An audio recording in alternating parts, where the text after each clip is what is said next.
따라서 베타캐로틴을 영양제로 섭취하지 말 것을 권하고 있습니다. 안녕하세요. 몸신 안의사 한진우입니다. 오늘은 폐암에 대해서 말씀을 드리려고 합니다. 폐암의 3가지 증상, 그리고 3초 만에 알아볼 수 있는 자가진단법, 그리고 폐암에 도움이 되는 음식과 절대 먹어서도 안 되는 그런 영양제에 대해서 말씀을 드릴 예정이니까요. 영상 끝까지 봐주시고요. 좋아요 한번 눌러주시면 큰 도움이 되겠습니다.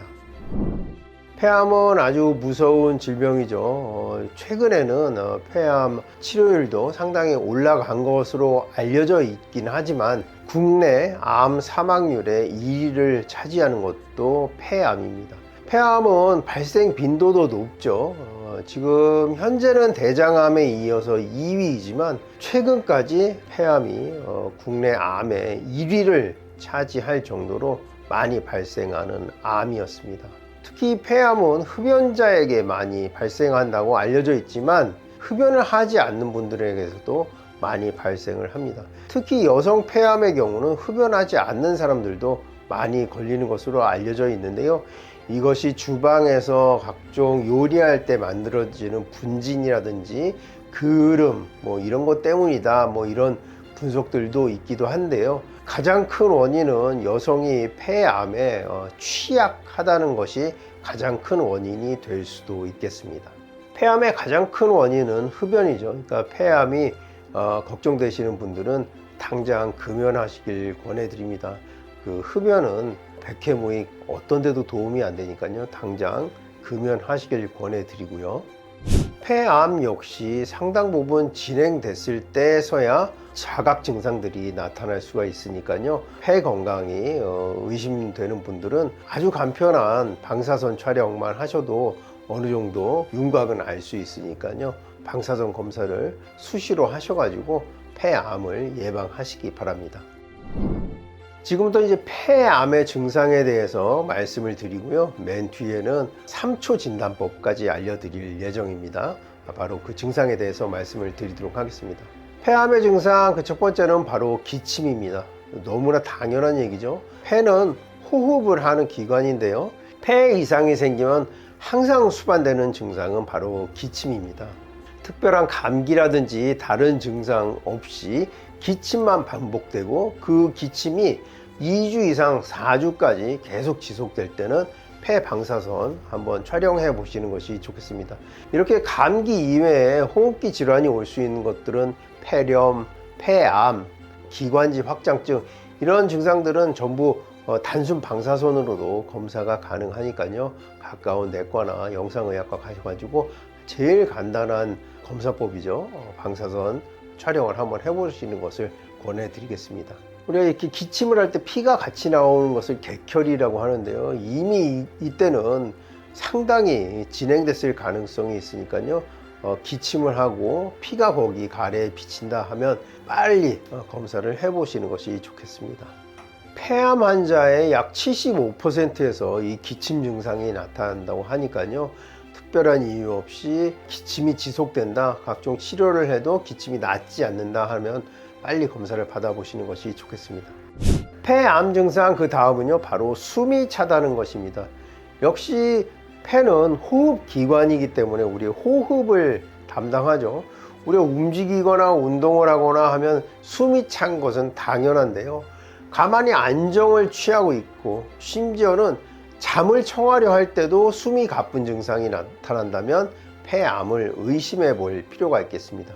폐암 환자의 약 절반 50%에서 이 숨참 증상이 있었다고 하니까요. 특별한 이유 없이 안정 시에도 숨이 차다 할 때는 폐암을 한번 의심해 보고 검사해 볼 필요가 있겠습니다. 폐암의 증상 그 다음은요, 바로 가슴의 통증입니다. 가슴의 통증이라고 말씀을 드리지만 우리 가슴에는 감각신경이 거의 없습니다. 그래서 이런 통증이 나타났을 때는 이미 상당 부분 진행됐을 가능성이 높고요.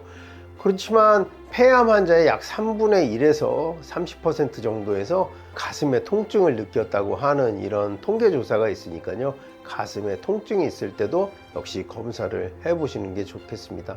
가슴의 통증은 굉장히 그 통증이 모호합니다. 딱 어느 부위라고 하기도 뭐하고, 뻐근하다든지 뭐 막 강렬한 통증도 아닌 것이 둔감한 통증이 올 때는 반드시 검사를 해보시는 것이 좋겠습니다.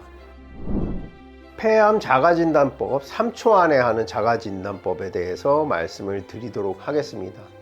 각종 폐 질환이 있으면 우리가 곤봉지라는 이런 손가락 형태를 나타나게 됩니다. 이때 이제 손끝에 있는 모세혈관이 혈액 공급이 산소 공급이 희박해지기 때문에 자꾸 확장하려는 이런 노력에 의해서 곤봉과 같은 그런 모양을 띠게 됩니다. 그러니까 손끝이 가늘지가 않고 뭉뚝해지는 것이죠. 이때 샴로스 창문 테스트라고 해서 사람 이름이죠. 이렇게 양쪽 손가락을 이걸 뭐 핑거 클러빙이라고 하는데요. 이 두 손가락을 마주하게 되면 여기 마름모골 빈 공간이 생기게 됩니다. 이걸 샴로스의 창문이라고 이렇게 부르는데요. 이 창이 보이면 곤봉지가 아닌 것이죠. 근데 곤봉지가 있으면 이 사이가 창이 틈이 뜨지 않고 막혀 있는 이런 형태를 띠게 됩니다. 이런 곤봉지가 나타났을 때는 폐암이라든지 각종 폐 질환을 의심해 볼 수가 있겠습니다. 이 곤봉지는요, 히포크라테스의 손가락이다 라고 불릴 정도로 아주 고대로부터 존재를 했는데요. 각종 폐 질환이 있을 때 이런 곤봉지가 나타나는 것으로 고대로부터 알려져 있었고요. 그런데 선천적으로 태어날 때부터 약간 손 모양 이렇게 두터운 분들이 있을 수 있습니다. 이런 분들은 폐 질환을 의심하지 않으셔도 되는데요. 원래 안 그랬는데 후천적으로 손가락 모양이 이렇게 바뀌었다, 그런 분들은 폐 질환 검사를 해보시는 것이 좋겠습니다. 그 다음은 폐암에 도움이 되는 음식에 대해서 알려드리겠습니다. 폐암 건강에 도움이 되는 음식은요, 바로 당근입니다. 우리 주변에 너무 쉽게 구할 수 있고 뭐 좋아하는 분들은 굉장히 선호하는 음식이기도 하죠. 이 당근에 들어있는 베타캐로틴이라는 대표 물질이 폐암을 예방하는 것으로 알려져 있고요. 국내 중앙대 약대팀에서 연구한 결과는 이 당근을 꾸준히 먹는 사람들은 폐암 확률이 약 63%나 낮아진다고 합니다. 그러니까 이 당근을 당근 스틱으로 해서 자주 드시는 것이 폐암 예방에 도움이 되겠습니다.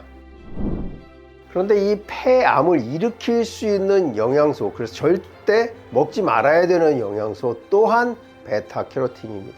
이 당근으로 베타캐로틴을 섭취를 했을 때는요, 폐암 예방 효과가 있는 것으로 알려져 있는데요. 이 베타캐로틴만 추출해서 영양제로 복약했을 때는 폐암을 불러일으킨다는 이런 연구조사가 2번에 걸쳐서 밝혀졌는데요.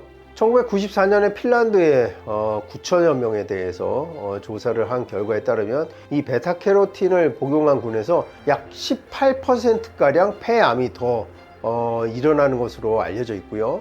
1996년 미국에서 약 18,000여 명을 대상으로 광범위하게 조사한 결과 약 28%로 더 높은 확률로 폐암에 걸리는 것으로 알려져서 실험을 중단하기도 했다는 이런 연구 결과가 있었습니다. 따라서 베타캐로틴을 영양제로 섭취하지 말 것을 권하고 있습니다.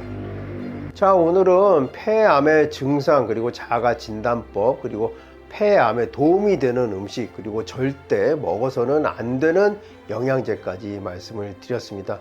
이 이외에도 폐암에 대해서 궁금하신 점 있으시면요, 댓글로 문의 주시면 성의껏 답변해 드리도록 하겠습니다.